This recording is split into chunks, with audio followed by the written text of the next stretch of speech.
Hello বন্ধুরা, তোমরা সবাই কেমন আছো? তোমাদের জন্য আবার একটা মিনি ব্লগ নিয়ে চলে এলাম। এই ব্লগটা হচ্ছে একটা মেলা উপলক্ষে। এটা হচ্ছে 12 ভূতের মেলা। এই মেলাটা 12 দিনই হয়। এটা হয় বাঘাযতীনে। তো এটা 12 দিন হওয়ার কারণ হচ্ছে এটা ভগবান বিষ্ণুর একটা যে 12তম অবতার আছে, সেই অবতার উপলক্ষে এই মেলাটা হয়। আর এটা বছরে একবার করেই হয়।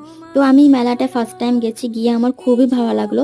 আর ভালো লাগার কারণ হচ্ছে এই মেলাটা এতটাই বড়, তো ঘুরে শেষ করা যাচ্ছে না।